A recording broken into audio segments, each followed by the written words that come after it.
The epidemic of anti-Semitism, violent anti-Semitism, is getting worse every day. The other day there was a terrible, violent demonstration by pro-Hamas terrorists against Jews who had gathered to go to synagogue in California. And the real problem is that there's no reaction. Nothing is being done about it. They are allowed to get away with murder. Where are the defenders of the society? This is a very terrible crime and can have terrible, terrible consequences. The Jews are in a very, very dangerous position. And one rabbi said it's reminiscent of the Nazi gangs that roamed the streets of Germany prior to the advent of Hitler. And it's going to get worse because people are allowed to get away with murder is essentially what's going on.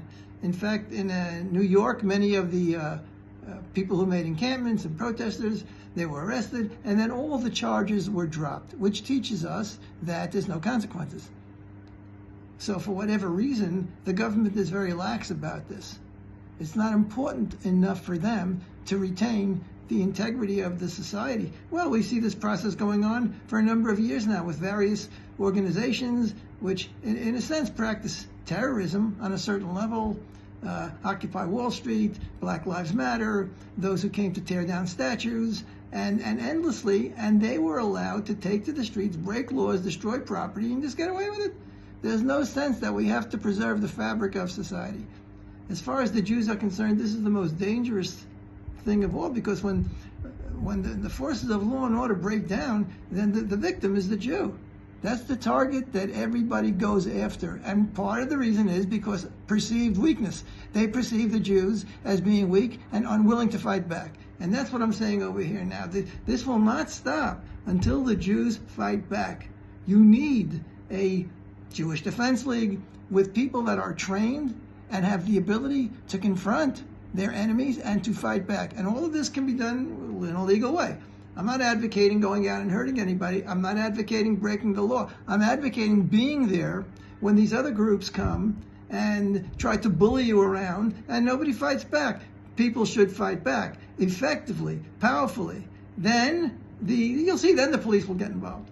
Once the Jews begin to fight back and defend themselves, it's more likely that the societal forces will step in to try and separate.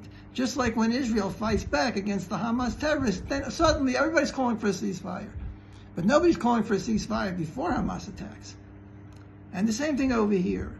It's vital for the entire world to know that the Jews are not defenseless. That was the idea behind the establishment of Israel. That was the Zionist idea, that everybody picks on the Jews, everybody afflicts the Jews because of perceived defenselessness. And we cannot depend on others to fight our battles. Those are the underlying themes of Zionism. Jews must fight for themselves. Well, now this is making its appearance in America. You can't rely on the government. Who's talking about that? What has Biden done? It makes a couple of speeches which are meaningless. He's done nothing, nor has he demonstrated any urgency about this. Part of the reason being because a lot of these forces stem from the left-wing Democrats, and he's afraid of losing the Arab vote and so on and so forth. So he's very, very weak as far as this is concerned, and he hasn't done anything. Will it be different under a President Trump? I don't know, but I'm telling you one thing, that the Jews have to be responsible for their own defense. Until they start to fight back, this problem will get worse and worse.